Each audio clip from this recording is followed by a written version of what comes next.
All right, well, welcome everyone. We're very excited and pleased to host this event and to host you here. Mike and I are on the board of Literacy Partners, but I'm on the board, frankly, because of Mike. He's the one who invited me to the board. And I'm on the board because of you. And we've known each other for more years than I'd almost care to admit. It's been a very long time. But as you know, people are busy, and I do a fair amount of travel myself. So for me, this is an excuse just to spend some quality time with my friend Mike, and you're welcome to join me. But you probably heard a lot about the book. I thought before we dove into the contents of the book itself, I might open up with questions that were on my mind, and hopefully you'll find some of these interesting. The first is, for those of you who don't know Mike, he's the very busy but successful CEO of a publicly traded company. He sits on numerous boards, including chairing, actually, the Literacy Partners Board. He's a devoted family man with an amazing wife who's here tonight with 2 beautiful kids. Mike, why write a book, and why now? And well, then we'll get to how you did it, but why write a book? I wasn't prepared for that question. Thank you, David. First, Allison and Emily, thank you guys, and thanks to everybody on the Literacy Partners team. What the organization does for the community is really wonderful, and I'm really proud to be associated with you guys. Maya Angelou said, or wrote one time, if you learn, teach, and if you get, give. And I've gotten a lot in my career. A lot of people have been extremely helpful to me, and growing professionally is difficult, and it requires mentorship, and it requires people who have a lot of patience for you making mistakes. And I've had a lot of both. And through the course of my career, I felt like I'd collected some useful lessons that would have been that if I could go back in time, I would have given myself. So I thought I'd write it down and share it with some other folks. And the book itself has an interesting history, because many years ago, this impulse that you have for sharing and teaching and mentoring manifested itself in a document you created that you shared with your teams, right? In fact, I think you called it the Career Manifesto, yes? Yeah, so the history was, David worked at Google a couple of years before I had joined, was a senior executive on the YouTube team. And there was, and I had a role in traditional media, escaped and came to Google. And it was at that, I was like 2006, 2007, the company was growing really fast, the talent at the company was amazing. Since we've left, it's terrible now, but sad. Still a wonderful company. My mic's coming in and out. Can you guys hear me if I use it? When you use this, because we're recording this.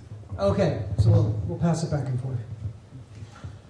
And I had this really talented, ambitious team of Harvard Business School grads and the such, and I would have office hours where anybody could just come and say, I need help with this thing, or I need advice professionally or anything. And we only ever had one conversation every time we had office hours, which was, why haven't I been promoted recently?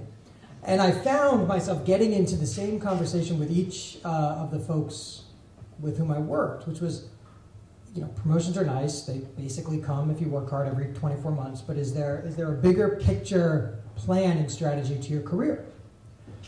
And there were a lot of folks who were just coming off of a promotion who still weren't satisfied in their careers. And so we had this opportunity to have conversations about, what do you really want to be? What's going to help you to get there? And through the course of those discussions, I feel like I had that conversation 200 or 300 times. I tried to make it scale. I just wrote it down on a plane once, and I shared it with the team. And within a few months, I started to hear back from folks who worked in some of our international offices. A friend of mine who didn't work at Google told me he had read the thing and it was helpful. And it was, I had just taken the time to write down 4 or 5 pages of questions about your career to help guide folks through it.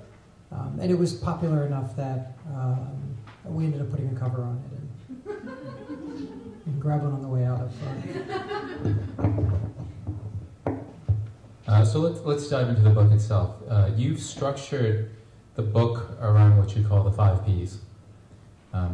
what are they, briefly, and we'll spend some time doing deeper dives, but what are they and why are they important? Can You read it. You skimmed it. No, I've read it every word. So the first two parts of the book are purpose and plan, and they're in essence an expanded version of what I had shared with my team when we worked at Google. And purpose is, we are among the most fortunate, educated people in human history with so many opportunities. What do you want to get out of that? If you're ambitious, in the next 50 years, you'll spend the majority of your waking hours working. What impact do you want to have with that career? And there are a series of exercises in the book that help you to think through that. And then the second is, once you start to narrow in on what you might like to do, how do you craft a plan that works back from what that is? And that might be something that's 10 or 20 or 30 years on the horizon. And develop a regiment to achieve the experiences and the skills and the credibility that's necessary to keep moving forward in your career toward that thing that you hope to achieve. And then the next three chapters are, since I probably wrote that 8 or 9 years ago, all of the excuses folks have given me since then for why they can't do it. So it's, I'm doing a great job at work, but other people are a real pain in the ass. So there's a section on people. How do you work more productively with people? How do you understand and empathize with your colleagues better? I feel like I'm doing a really good job at work, but the opportunities aren't coming my way. How do you build a better professional network? How do you make yourself useful to a broader array of people? The next is, yes, I figured out my purpose and my plan, and I'm being nice to people, but I just don't have any time. There's no time to do this. So there's a big chunk of the book that is productivity. And it's all of the habits and the methods and the hacks for how to be more productive. It's the things that my poor and long-suffering wife lives with every day in our house. But it's things like, look, do you ever think that you'd like to watch less TV and read more books? Unplug your cable box. It takes like 5 minutes to boot back up. Once your cable box is unplugged, and you think, well, I'll just plug it in and watch some TV, and you even just imagine what it's going to be, you're like, forget this. I'll just read a book. And it's, you didn't know you signed up for this tonight, did you? So, and then the last part is, if you have an ambitious career, if you really want to have a big impact, you're going to work really hard, you've got a plan, you've got a purpose, working well with people, you're unplugging your cable box, then the last part is just how do you try to have peace of mind and presence through the course of your work so that you can enjoy it along the way. Because the most fun part of it is not achieving what's at the end of the plan, it's what you get to do day in and day out when you've developed a career that motivates you and that you love. So, so many folks, including myself over the years, now that I've become this incredibly wise executive. There's a chapter on behavior. But so much of the conversations we tend to have about work and developing a career tend to be focused on these external factors, often that are out of our control, right? It's the bad boss, it's the colleagues who are difficult, it's the bad project, and certainly those are factors. But while of course you address some of that, you tend to spend most of the book on what I would call the internal factors, things that you can control, where you are in the driver's seat. Was that a conscious decision? Because the overall tone of the book was really one of empowerment, one of action. And is that something that you were consciously thinking of, a direction that you took? I think you've articulated it better than I could, but we have a mutual friend who's, earlier in my career, he would always preach, be the CEO of your own career, which I always thought was a really simplifying and a really clarifying way to think about your career. A lot of folks are waiting. We all grew up in a school system where you get an assignment, and you do the assignment, you get a good grade, and you do the next assignment, you get a good grade. It's all laid out for exactly what you need to do to be successful is laid out, which is a great way to learn U.S. history post-Civil War. It's a lousy way to craft a highly impactful and meaningful career, where you have to decide what the assignment is, and you have to decide how you want to spend your time and what you want to do and who you want to be your boss and which of your skills you want to leverage and how you want to deploy yourself. So the book really does focus on how can you set a plan for your career, how can you execute a plan for a career, how do you enter into a career covenant with your manager so that you're doing good work for her, but she's also holding up her end of the bargain and supporting your career, and so on and so on. And those are all things that are within, those are all the things that are within your control. And when you're the CEO of your own career, then there's no excuse. The outcomes are going to be the outcomes that you've created and that you've earned. And the other stuff you can't control, so it's not really covered in the book. So you've teed up a lot of interesting things. I think people will agree. What about those who are in the audience or who may be potential readers or potential recipients of gifts of the book who are feeling okay about their jobs, feeling okay about where they are in their career progression? Are there particular messages or things that you're thinking about for them? This is not just for people who are dissatisfied with their jobs, right, and looking for a new one, correct? I think that's right, David. And at first, I'd say you should try to always be okay, right? Like even if you are short the promotion you wanted, even if you're not yet on the career track that you wanted, even if you're not doing the work that you want to be doing, we should all be grateful just for the opportunity that we have to have a good career. We should be grateful that generally we're not worried about where the next meal is going to come from. We're worried about whether or not our career is going to be fulfilling. Try explaining to one of your grandparents that you're just not fulfilled by your professional choices, right? My grandfather would be like, the job was for bread. The job wasn't for personal realization. So these things that give us the most anxiety day to day in life are relatively new phenomenon. It's important to put it in that context. And then I would say, even if you are thrilled with your job, even if you've got a great manager, a great life, it's really healthy to always be asking yourself, what more impact could I have? What more would I like to learn? What more could I do professionally? And you may be happy in the role and function you're in today. You won't be in 10 years. In 10 years, you'll be bored. Where do you want to be 10 years hence?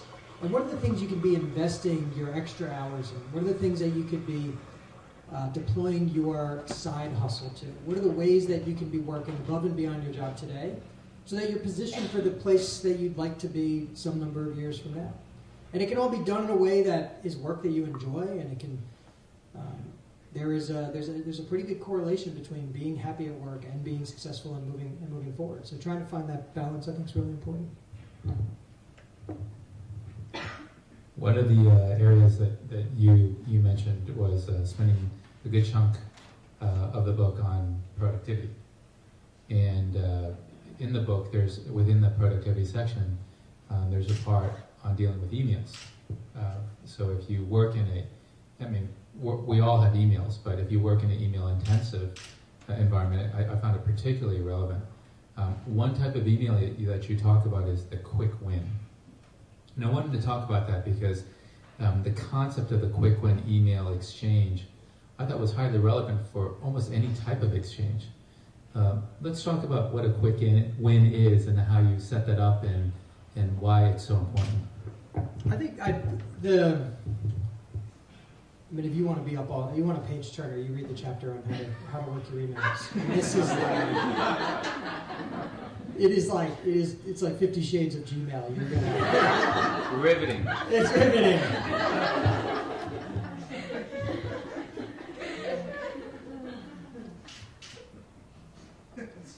I'll apply this to we sort of distinguish different kinds of emails because people make this mistake in that they use email as their to-do list, and they let email be their direct line manager.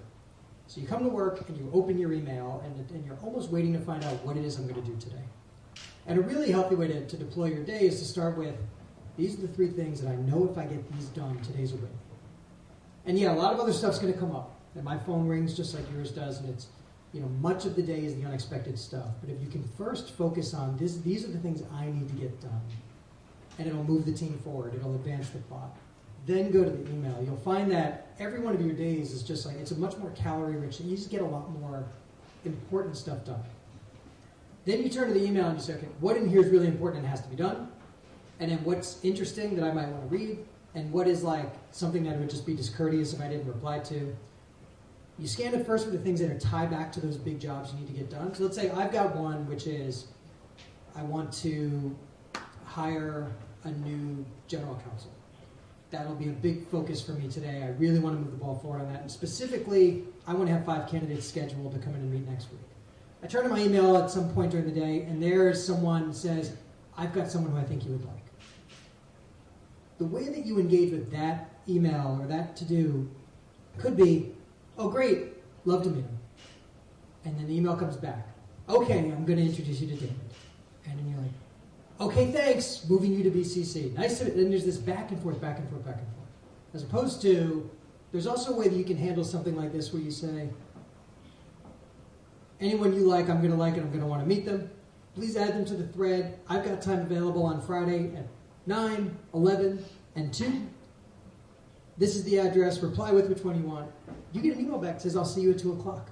You went from 1 sent and received, 16 sent and received emails to 1. And when you tackle each of your emails or to-dos as this goal you're trying to achieve, this job that has to get done today, as opposed to an email that you want to archive, you get a lot more done. The other thing I'll just tell you is every time you're about to send an email, every time you're going to send an email, ask yourself if sending it is going to help you to get one of those jobs done. Because on average, for every 1 email you send, you get 1.7 emails back. So if it's just like someone sent you an FYI and you read it and you're like, oh, I wonder if they meant last 12 months or last 30 days on that data point. Email and ask, okay, did you mean last 12 months, last 30 days? And they turn back the answer, and they turn back, and then next thing you know, your email box is full. You ever did the thing Sunday night where you clear out all your emails? Like, it's going to be a great week. And you come in and then you have twice as many emails? It's because you replied to them all. When you don't need it, just try not replying.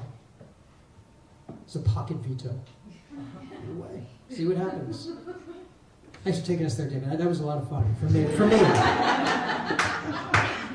But the reason why I thought that was so pertinent, I mean, speaking of emails, is so many folks, including myself, have been continue to be guilty of coming in and treating the email almost like a measure of how productive you should feel. Correct, right? So if your inbox was this big in the morning, if it's this big at the end of the day, my goodness, you must have been productive. But you're suggesting a different orientation on that. How might we take that quick win approach from emails to interactions in general to be more productive? Any thoughts on that?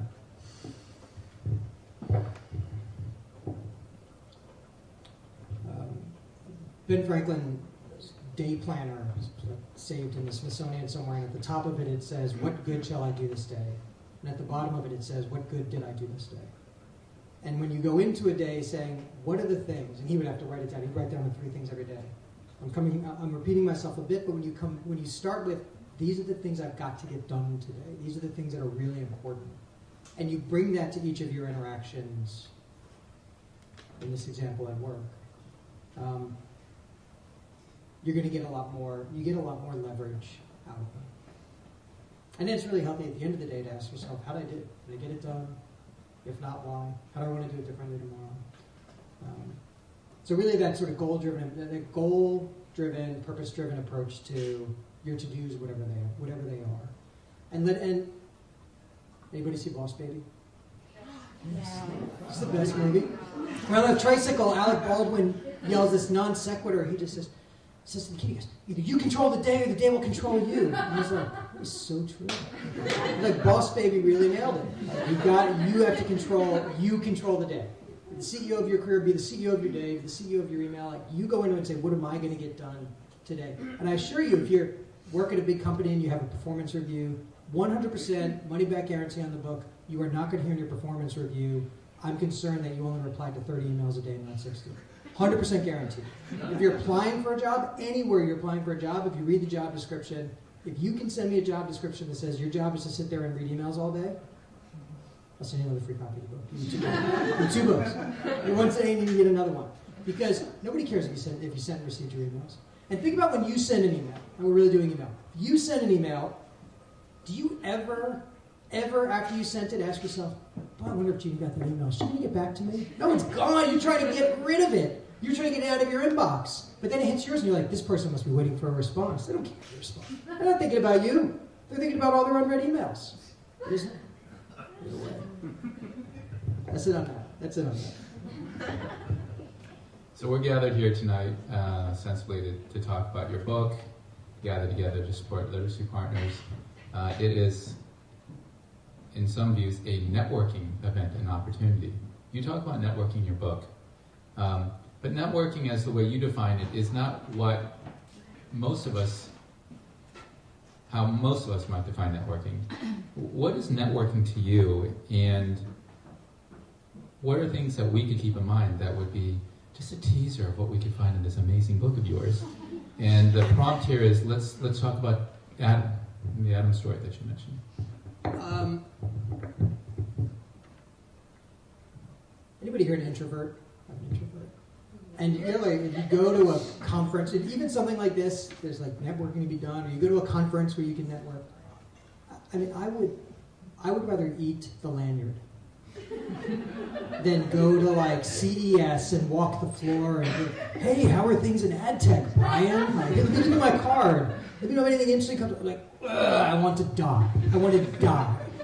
And one reason is just because I'm broken on the inside, but the other reason is that it's so gross. It's this gross thing where everybody's trying to get something from each other. And they leave, and like your business card is this token of a thing that they got. Now they're allowed to email you and ask for something. And it's all so wanting and greedy, and it really sucks. And I remember I thought of this once. I was going through my inbox, and there was someone like that. Like, we didn't know each other from Adam, but we networked. And now I had to introduce this networker to my CFO for some reason, and blah, blah, blah. And I didn't want to do it. And I didn't. And then the next email was from someone who had done me a kindness. So somebody who had been a mentor to me and had just been this wonderful person in my life. And essentially was asking me to help get his kid into preschool, which anybody who's done this is like asking for a kidney. This is the big ask. And the first one, what I had to do was forward the email. And the second one, what I had to do was like take 2 weekends of my life and write a reference. Also, without hesitation, I couldn't wait to do it. I couldn't, like, not only did I do it, I did it joyfully. And it occurred to me that there's an approach to networking which is sort of trying to rack up the business cards and the relationships, and then I'll give you the call and this and that. And then there's another approach, which is you just get out there and meet people because you like people. And you get out there and meet people because you've set this purpose in your career, which is that there's a way in which you want to have impact on the world. The way of impact on the world is having impact on other people. And if instead what I did is I took your business card so that I could introduce you to someone I think is great and you two would really get along. And I didn't think, what am I going to get for it? This magical thing happens, which is sometime much later, when you least expect it from the person from whom you never saw it coming, it comes back to you. And David referenced an example that's in the book. I go through these like stages of, if you're introverted enough, you need like a roadmap to like how to like talk to other normal people. So if you're like me, I'd read that chapter. But I went through this example where my wife Kemp and I went to this outdoor boot camp exercise thing. And the guy who taught it was this nice guy. His name was Adam. And I used the first level of networking, which is just to be able to look someone in the eyes and say hello to them. It's harder for some of us than others. So hello, how are you? And then we got to know each other a little bit. And he's an entrepreneur. He's not really a fitness instructor. It's sort of the way he's an entrepreneur. And I was like, we should have you at our office. We like do it. We're going to do a thing together. And then I needed a production company for something, and he knew it. Like we just started like casually fell into this relationship where like we were helping each other because we sort of got along. And then he had a book coming out, and I said, come do a thing in my office and we'll move a bunch of books for you. Like, people will love it. And then he was like, you have so many good ideas. Like, you must want to write a book. And I thought, well, yes. Yeah. But I don't know when, I don't know how, whatever. He was like, just meet my agent. Like, you have to meet my agent. And I met his agent. His agent was Joy, and she said we should go talk to publishers. And then, like, I was at Samsung Next talking to a group of wonderful people about the book, and it just all happened. And if instead I had a plan, which was to go to all of these book conferences and get publishers' cards and harass them, there's no way. There's no way we'd be here. So, if you try, and you have to, it's like the Sixers, you have to really trust the process. Because if I'm wrong, you're going to be 50 and you're going to have done a lot of nice things for a bunch of people and you didn't get shit. But I really believe this. I believe that if you just put it out there as like you wanting to help other people, and you don't want anything in turn, and by the way, 9 out of 10 times, you don't get anything in turn. It's okay because somehow the universe just tips in your direction a little bit. And even if it doesn't, even if like Adam never asked me if I wanted to be his agent, and I just helped Adam move books, that's cool. Like that would make me happy. I'd be glad to have done that. So, what was that? So this dynamic you describe of looking at relationships, whether they're at work or in your personal life, as really having a more of a relational lens on it versus a transactional lens. That's the right way to put it. Is one path that you describe to, frankly, being more fulfilled, about being happy. So maybe we could end it with this question, and then we can open it up to questions in the audience. But you are very positive about being positive. And you've shared some points tonight that would make us believe that thinking about the glass as half full versus half empty is generally better to do. Now, in a place like New York, it's not being cynical, it's just being realistic, right? Or preparing ourselves from disappointment in case something bad happens. What are the things that you would advise folks who might find themselves oriented to think about the bad things that could happen versus the good, to think about the transactional elements, like what will you do for me versus the relational? Are there the things that you found that can be helpful for people who aren't naturally predisposed to being more optimistic or positive? I have two thoughts on it. One is behavioral psychologists have actually shown that the way that we think about happiness is that something good happens to you, and then you're happy, and then you smile. And that it's actually the linkage, it's almost backwards. In that there's this famous experiment that Martin Seligman did where they had people come into a lab and fill out a form about how happy they are. So you answer these questions like, are you happy today? Yes or no? Were you happy yesterday? Do things make you happy? And they had one group of people just fill out the form. Then another group of people fill out the form holding a pencil in their teeth, like this. Then a third group of people fill out the form holding a paperclip between their eyebrows, like this. So one group of people had to mimic smiling while filling out the form, and another group had to mimic frowning while filling out the form. And the people who were frowning were sadder, and the people who were smiling were happier. And they weren't happier because they were happier because they had to hold a stupid pencil in their mouth. And so this idea that you can take actions, you can take physical actions, and they've also shown that you can take a mindset that just puts you in it just makes you happy. Tell yourself you're going to be happy, you're going to be more happy. Maybe talk about the dialogue with the two people about how's work going. And then you can inject that into your interactions with others. So think about when anybody work on a high enough floor where you have to spend time with people in the elevator. It's like 9 in the morning, you haven't had coffee yet, you get in the elevator with your colleagues. Hey man, how's work? Ugh, sucks. Oh, we got this big project we have to do. Was up late doing it. David probably wouldn't like it. Well, thank God it's Friday. Thank God it's Friday. Really? Is that bad? You only you want to just rule out 4 days a week of the rest of your life? It's like the majority of it. No, I just want Fridays. You can have the exact same conversation. How's work? I was up late. We got a big project. It's really exciting. It's going to do X, Y, or Z for the company. I'm pumped about it. How's work for you?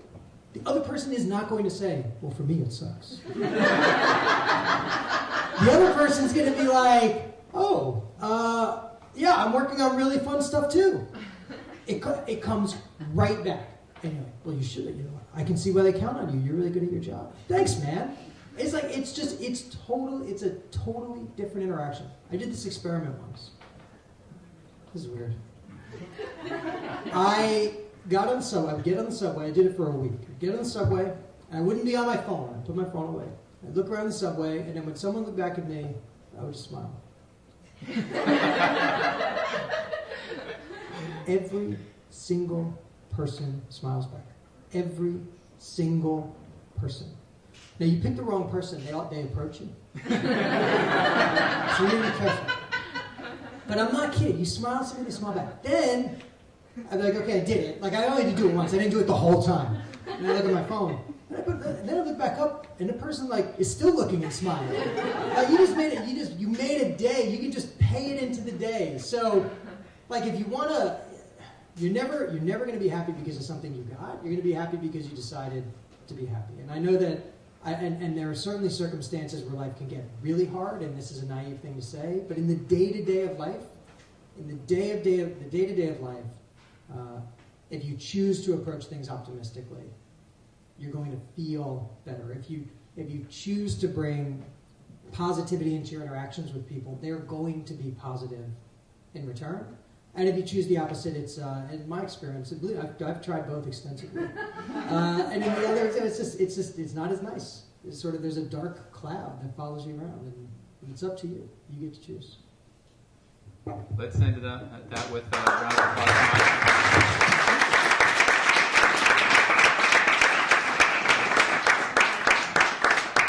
And we'll open it up to questions. Is this long enough to? I think if you ask it, we'll repeat it. Yeah. Okay. Good. Thank you so much. Great talk. I actually really like the last question was one that I had. So great. My name's McCall. I actually work for David here at Stanson now. And she is so happy.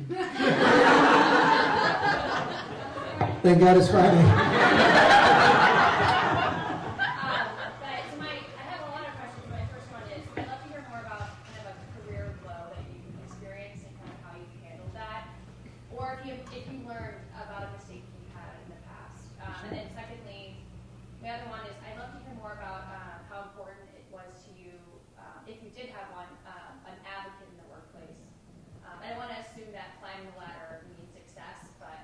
No, that's fair. So, if you couldn't hear, there were two questions. The first is, have I personally experienced a career low? And the second is, have I had, and what is it like to have an advocate for you?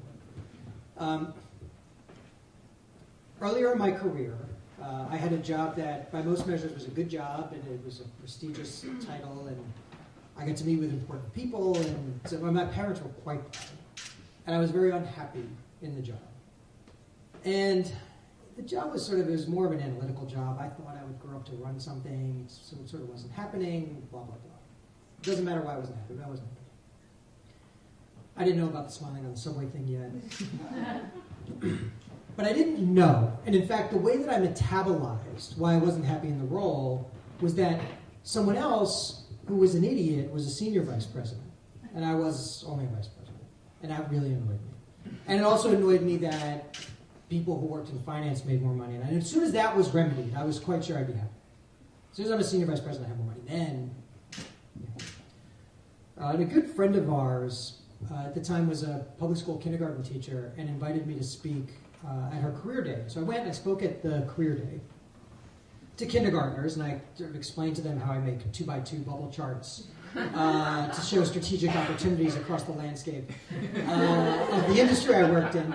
And afterward, the kids come up to you and they ask prepared questions, and this little girl came up, and she said, her first question, she said, do you work in New York City? And I said, yes, I work at Rockefeller Plaza. You should come by sometime. I was like, they should. I'm not supposed to invite children. And then she said, do you bring your lunch to work? And I said, that's a terrific question. I don't. I'd save a lot of money. I'll think about this. Thank you. And then she said, and is your job important? And I said, well, I mean, look, strategy is a key driver. What makes an organization? Well, look, some of what we do is capital allocation. And there's a lot of research that shows that capital allocation drives corporate value, and it's not what I thought I'd be doing, but. Look, I think the money's good. And so the girl, she's like, look, patiently listening to me. This sweet child. And then she said, Mister, I'm supposed to write yes or no. And I said, no. No. It fucked up my whole career. I came home and I was like, I need a new plan. And it's only a little bit of historical fallacy that, like, the exercises you'll see in the book are what I had to do to myself to figure out who I wanted to be and what I wanted to do. And 18 months later, I was in a completely different kind of job and job trajectory. And it took some effort. But the low point. I could say it was the high point, right? It was the moment when I figured out what's the thing, the day the two most important days in your life are the day you're bored and the day you figure out why. Professionally, I was like, I'm on the wrong track, and I was going to stay on the wrong track. And so it was rough because I had to go home and say, this is really start from scratch. What am I going to do next? But it was a good thing. And your second question was about having an advocate at work. There's a professor of leadership at, I think, Columbia Business School. His name is Michael Feiner, who had been the chief people officer at Pepsi, and he wrote a book called The Finer Points of Leadership. That's really good. And he spells it as his last name, Finer Points of Leadership, which is really clever. And I couldn't figure anything out like that, so I just have a book called The Career Manifesto. Nobody wants to read that. So he writes, one of his sort of 50 points of great leadership is that great leaders enter into what is known as what he calls a career covenant with the people who work for them. And the career covenant is, you do good work for me, and I'm going to be an advocate for you in your career. And an advocate for you in your career can mean, look, when you're up for promotion, this person has your back. It can mean if you want to be working and doing something else that's not for this manager is still going to support you. It can mean it's going to give you really direct feedback that's consistent with your personal career plan, as opposed to just plain vanilla feedback. And I take only a slightly different, I have only a slight different take on that, which is I do think it's great leadership to offer that as a manager. I think it's realistic to expect that few managers are going to figure that out in time to help your career, and that you actually need to bring this to your manager. You need to go to your manager and say, I'm going to do really great work for you. There's a thing called a career covenant. Can I sign you up for it? Here's how it works. And once a quarter, I want to sit down with you and just go through what I'm trying to achieve professionally and where I want to get better. And once a quarter, I want to get from you really precise feedback. And you get feedback in your annual feedback, something like, you're doing great, everything's great. You're doing a really good job. Keep up the good work. Keep up the good work. Some of you are shaking your heads no. You're having a bad review. That's okay. We've all been there. Challenge your manager to give you the feedback as if you were 2 levels more senior. So, okay, look, if I was the senior vice president, what would your feedback be to me? You're like, well, you're not senior vice president. You're like, exactly. Tell me why. What's the difference between me and the person who's at that level I need to go to? Like, well, senior vice president doesn't ask so many stupid questions. Like, okay, we're on to something. Tell me about some of those stupid, and on and on. But if someone is rather than trying to get a performance review done, they're investing. They've taken some investment in your overall career trajectory. When I've had that in my career, it's been really valuable. Any other questions? I was wondering, you've worked in a variety of fields, and you were talking about learning and unlearning skills, so entering a new position and unlearning something new, and then learning something new in that position. So I was wondering if you could talk a little bit about how you think about sort of like mental flexibility or adapting old skills to new contexts. The question was, as you've moved from different functions, how you have to unlearn and learn, and how you have to adapt your skills.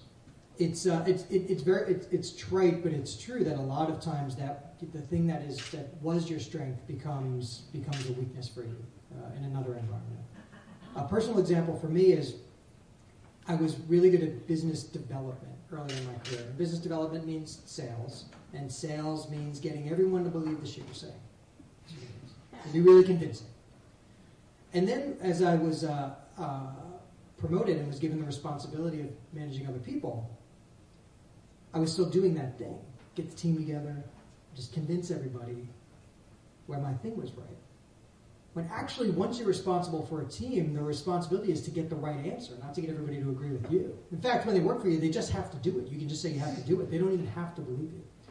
But for me, it was a serious deficit for me. It was a serious liability for me that I was convincing. And I had to change my style and only ask questions when I really wanted to know the answer, rather than asking questions the way I know to ask questions so that you come to the conclusion I wanted you to come to.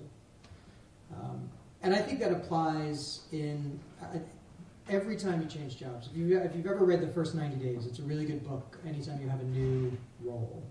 And the first rule of the first 90 days is you have to quit your old job.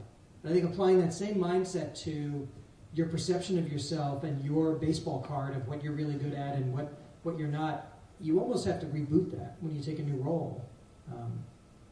Or just wake up for a new day and say, I want to make sure that I'm thinking holistically about my skills and how I'm applying them.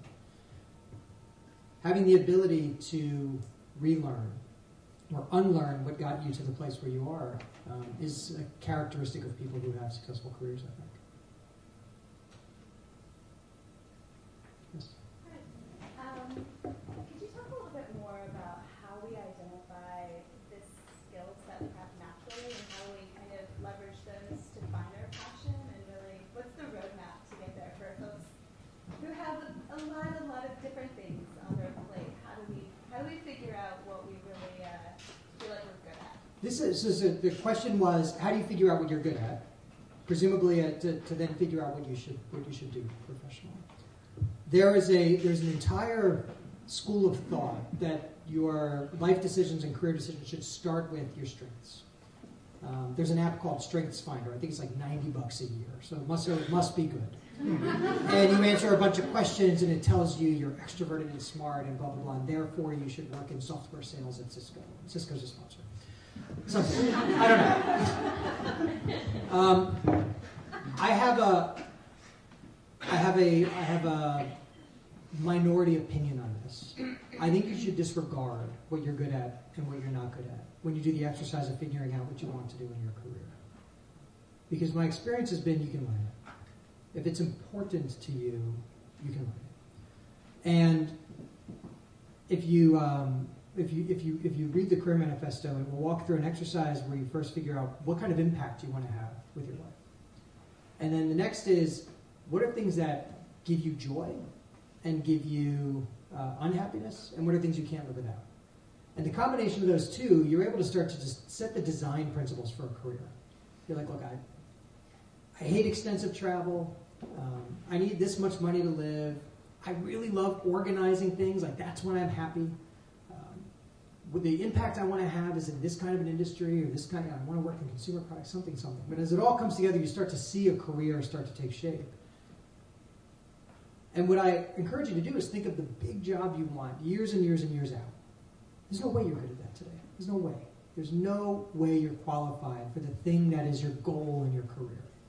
So you're going to have to learn a bunch of stuff. Some of what you have today is going to prove to be an asset, and some of it you don't have, and you're going to have to go learn it. David and I both worked with a lot of really impressive, successful people, and when they were 21, you could not have picked them out of a lineup. You'd be like, oh, this is the one. This one has it, and this one doesn't. That's a myth. People have a plan, and they work really hard, and they have humility, and they treat people right, and those are the things that move them forward. So I'm still trying to figure out what I'm particularly good at, to be honest with you. And I don't think for figuring out your career, that part's going to matter a lot. Mike, what if you're trying to figure out what you're particularly good at, but you're also trying to figure out what you want to do? Like, you're not quite clear what you want to be 10 years out or 20 years out, that end goal. Do you have some thoughts there? I think earlier in your career it can be vaguer. I had this thing I started telling myself after I was shamed by the kindergartner, which was like I was just running through the kinds of things I enjoy, and the kinds of things I don't. I was like, there are these jobs where someone just gets to say, the cans are red, make the cans blue, it'll move more cans. And then the next day the cans are blue. And I was like, I want to do some shit like that. I don't want to make the charts about the benefits of red versus blue and correlate it back to population growth or whatever it was I was doing. I was like, I want general management responsibility. I want to be on the hook for decisions. I want to lead a team, build and lead a team of really good people. And I had no idea what industry, I had no idea sort of what level or how, but I had the sense that was more me. And then there was this moment in my career where I was working in the more PowerPoint function that is the job I keep denigrating here is like a great one for the right person. It just wasn't for me. And there was this big opportunity, this like career step change opportunity in that function. And there was also an opportunity to start this crappy little digital cable network that no one at the company cared about. And it was just like the kind of thing I wanted to do. I was like, I get to hire meteorologists, and I get to build a studio, and I get to do stuff and make decisions. I was like, that sounds great. And all my colleagues were like, is this guy insane? It's like stepping off of the team at the time when we're doing the most interesting thing, to basically go to North Jersey and interview weather people. It didn't make any sense to anybody. And it was career changing for me because it was the kind of thing that was fun. Like, I still get excited thinking about that gig, and I get no endorphins thinking about the really important thing I could have been doing, sort of important to the company thing I could have been doing in the previous function. So, for whatever that's worth. Other questions? How do you manage the social pressure that comes from like wanting to follow the beaten path? Usually, like your sort of friend circle who are on that path are not super excited about that risk that you take, where you're like, I've been on this path for a while and I don't know what I'm doing right now, but I'm going to do it because it's something I'm really passionate about. So the social. How do you deal with the social pressure in your career? Like to leave a successful job in financial services to go to a startup, right? To go start a social business with a social good, and everyone thinks you're nuts. I recommend not giving a shit what other people think. It's worth a try. It's worth a try. Thank you for that. And this might make it easier. This might make it easier for you to do it. We have this temptation, we have this urge to think so much about, like, what are other people thinking about me? What are other people thinking about me? What do they think about me? Nobody's thinking about you. They're thinking about, what do you think about them? They're not like, you were like, just trying to make sure this was the right sweater with this thing, and like the other person sitting there being like, gosh, did I wear the right sweater to this thing? People are thinking about themselves. And you've seen this metastasize now in social media. How many likes did you get on the post about your vacation? And we're all like, you don't care. You care. Like, you can't psychologically not care. A little push notification comes up and you're like, somebody likes me. Somebody likes me. I only know one fix for that. You uninstall it. Uninstall it. I do my social media 15 minutes a week. Just go in, update the photo for the grandparents, and I'm out. Anybody like it? I don't care. They're my kids. I love them. And so when you get to the end, when you get to the end of your career, you're going to look back on it, and you're not going to remember whether or not you were the one who got this title when you were 30. And at no moment are you going to think about what you drove. And what some person thought about you 20 years ago is going to be completely irrelevant to you. You're going to care about the impact that you have. And then, ironically or unsurprisingly, people who take non-consensus career paths are the only ones who end up doing extraordinary things. If you do what everyone else expects you to do and what everyone else is doing, you are going to get what everyone else is getting. It is mathematically going to give you an average outcome because you're following an average path. So disregard what other people think about your career changes and your vacation photos, if you can. Seek advice. I mean, other people's thoughts can be useful. They can be helpful. People have perspectives that you don't. Every once in a while, I did this once, you've got this idea for the next step in your career, and everyone's like, that's a really bad idea. And you're like, they just don't see it. And then you do it, you're like, that was a bad idea. So listen, but understand, if you work at some big, great company, that the idea of leaving it is going to be crazy to people at that big, great company. So you have two choices. You can stay there and get promoted every 24 to 36 months, or you can try the other thing. It's up to you. I think we're going to end it on that note. You guys, thanks. There are books available on the table. You can get an autographed copy. Yeah, they're free. You don't have to buy them. They're free. Just take the book. But think about making a donation to Literacy Partners. We're at literacypartners.org/donate. We'd love to see you there, but please do. Books all yours. Great. Thank you for Thanks coming. for coming, everybody. Be well.